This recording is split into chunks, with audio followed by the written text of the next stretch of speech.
We welcome in former Defensive Player of the Year, Walter Payton Man of the Year, and NFL sack leader Jason Taylor. Jason, thank you for sitting down with Fansided today. It's my pleasure. Thanks for having me. Awesome. Well, I want to start off where you started off your career at the University of Akron. Considering how great you'd become in the NFL, how is it that so many colleges missed out on recruiting you?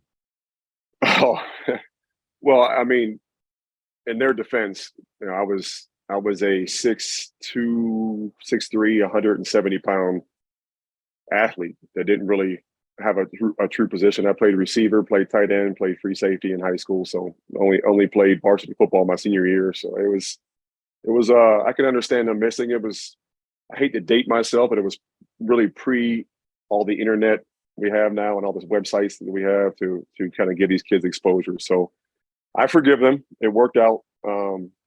But yeah, I would have liked an opportunity to go somewhere else. Maybe no offense to Akron, but you know, nothing wrong with being highly recruited. No offense, indeed. And you played hoops in college, correct? I did. I played 1 year of basketball as well as football at Akron. It was just it's tough to do two sports, and it was just too much. So I fulfilled that college dream. That's all I ever wanted to do growing up was be a basketball player.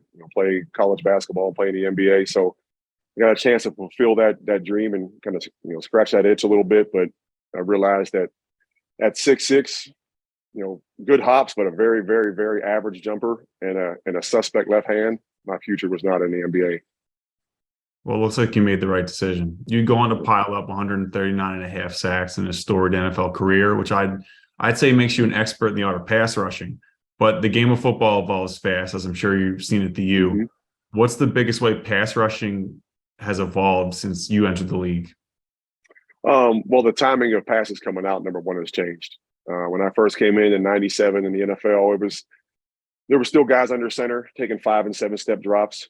So on a 5-step drop, they'd be at 7.5 or 8 yards, hitching up to 6 to throw the ball.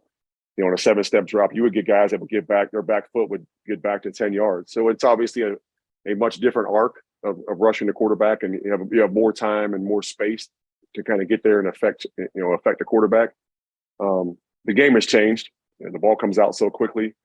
A lot more spread formations, a lot more rub routes and pick routes, and giving the quarterbacks that quick window to get rid of the football. And the dynamic athletes that are playing nowadays, where you put the ball in their hand on a 3 or 4 yard route, and they can break tackles and get yards after catch, and really so many guys that can blow the top off of defenses. So they're backing up your secondary, and forcing teams to play more split safety coverage, and then getting these great athletes underneath. So it's made it harder to get to the quarterback because the ball comes out in less than 2.3 seconds. I think it's probably lower than that now.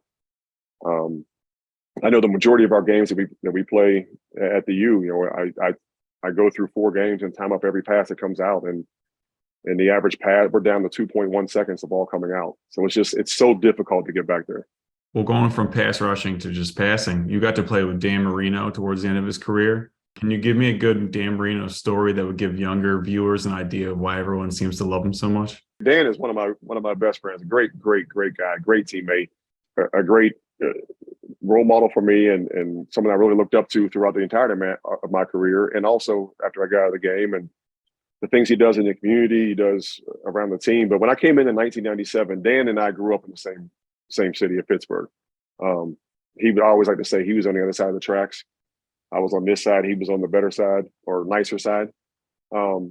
So obviously grew up a big Marino fan, albeit a Steeler fan growing up, but followed Dan Marino when he was at Pitt, or a Pitt fan because of Dan, and he was at the Dolphins. So naturally a Dolphin fan as well, following him. So when I got drafted here, I was over the moon about it and excited that I get a chance to be on the same team as Dan Marino, get a chance to meet him. But when you get to Miami, you're obviously nervous to walk in that locker room and see him. He's one of your childhood heroes, and you're now on the same team, but you got to introduce yourself and find a way to make the team to be one of Dan's true teammates. So I walk in the locker room the very first day, and as soon as I walk in, he goes, "Woody High." He knew my name. He's like, "Hey, Woody High."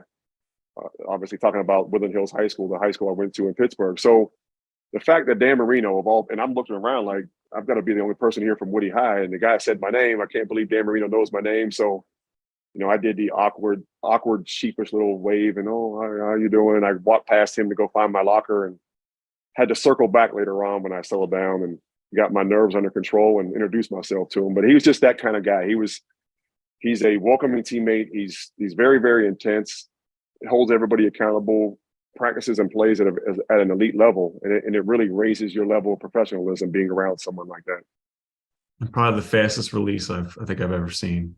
Yeah, by far. I remember I knocked the pass down in my rookie year in practice, just doing my job. I'm rushing up the quarterback and quarterback gets ready to throw. You mirror the quarterback's hands and get your hands up and knock the pass down. And I'd knocked the pass down and he lost his mind and just went off, just up one side and down the other about put your hands down and don't touch the ball. And I'm like, yes, sir. I went back and I think for the rest of the practice, I put my hands in my pockets and just finished the practice that way. You're here today with Smirnoff. What Yep. made you want to work with them and search for the cocktail coordinator? Smirnoff is, first of all, is the official vodka sponsor of the NFL, and they are in town in Miami this weekend for really a great and one of a kind occasion. This is the 50th anniversary of the 1972 undefeated Miami Dolphins, and obviously, as we know, there has been no other team in the history of this great game to ever go undefeated like the Miami Dolphins did in 1972. So, 50th anniversary. They usually pop a bottle whenever every team has a loss. Philadelphia Eagles are obviously the only team that's still undefeated at this point. So, we all have our fingers crossed here in Miami. Hopefully it happens this weekend. No offense to the Eagle fans out there, but for the 1972 Dolphins, this is a big deal. So again, Smirnoff is in town. We're going to have a lot of fun with family, friends, football. Sunday Night Football is in town. So the Dolphins are going to culminate this great weekend by playing the Pittsburgh Steelers on Sunday Night Football. And in the meantime, we are looking for a cocktail coordinator. Now, I know you've heard of an offensive coordinator, a defensive coordinator, and heck, we even have special teams coordinators nowadays. Well, Smirnoff is looking for the cocktail coordinator. And you ask, well, what is a cocktail coordinator? It is the person that can make the most crowd-pleasing, championship-level cocktail, bringing everybody together to be the life of the party. So football is all about having a good time, especially when you're here in Miami. That's what we're doing this weekend. So the cocktail coordinator, you submit a 30 to 60 second video showing you making your signature championship cocktail. Tell us about the recipe. Tell us why you should be the cocktail coordinator. And here's what you get. If you're selected as the official cocktail coordinator, we're going to fly you and 3 of your friends to Arizona to see the Super Bowl, this coming Super Bowl. Not only that, they're going to do it on a private jet. So you want to fly private to Arizona and have a great time with Smirnoff? Go to bestjobinamerica.smirnoff.com and tell us why you should be chosen as the cocktail coordinator. What's your go-to drink during a game?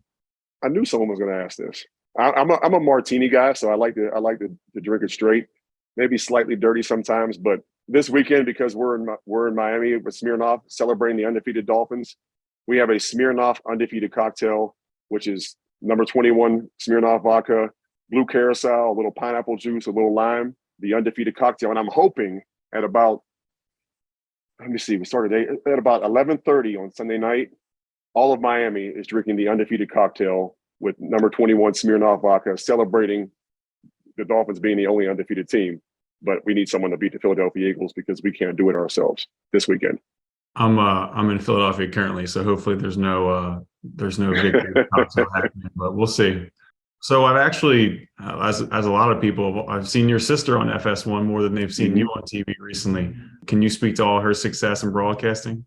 It's fantastic. I love seeing it. She has worked her butt off from an intern down here in Miami at a local radio station to, getting up at 3 a.m. and putting in the time, and to moving on to a morning show and then moving out to LA and doing her thing with Skip and Shannon and Colin Coward, now having her own show. She has absolutely worked her tail off and earned everything she's got. And I'm very proud of her. I'd much rather her be on TV and getting her shine. And I don't mind staying in the background and staying in Miami, watching football games, hanging out with Smirnoff and drinking undefeated cocktails and coaching college football. So it's been fantastic seeing her have all of her success, and she's not done yet. She is going to continue to blow up.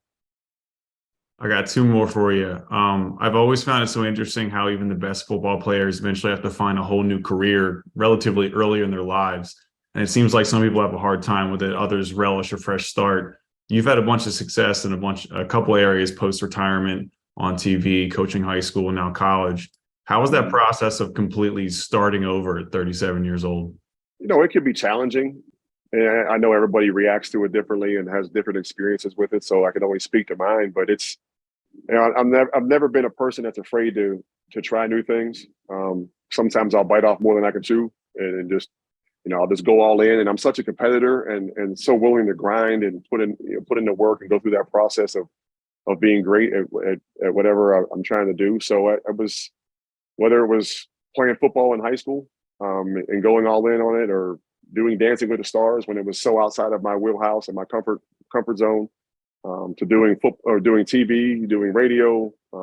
College football on radio was very challenging when I first tried to do that. Coaching Little League, coaching high school, coaching college. It's just, I'm always willing to try new things and continue to evolve and push myself. I don't like living. I like hanging out in my comfort zone, but I don't like living in my comfort zone, if that makes sense. You can hang out there when you're relaxing and being with the family and trying to take a breather, but to really improve ourselves in life, we always have to get out of our comfort zone. And that's in athletics, that's in business, that's in our family lives, that's in everything we do. Get outside of your comfort zone and push yourself. And that's what I challenged myself to do when I retired. And I've got a lot of great connections, a lot of really good friends and family and agents and people that have worked with me and that I've worked, that worked for me and put me in great positions. And I'll try something even if it's not comfortable, and then just I'll accept the challenge and then grind away until I find a way to be successful at it. And it keeps it fresh, mixing stuff up. Last very quick question: your hidden gem food spot in Miami or South Florida, anywhere? Ooh, hidden gem. I mean, I'm really a big box store kind of guy, so I go to all the spots everyone probably knows. Prime 112 was always at the top of my list. El Gabiano. There's so many great restaurants down here, but tell you the truth, coaching college football now, you don't have time to go anywhere. So every meal is in the building, breakfast, lunch, and dinner. So right now, the hidden gem is, I guess, our nutritionists and Megan and her staff down at the University of Miami. They're doing a really good job of getting us prepared to play and keeping our guys healthy and getting the nutrients in and feeding us coaches while we're grinding away. The Canes Cafeteria. Got it.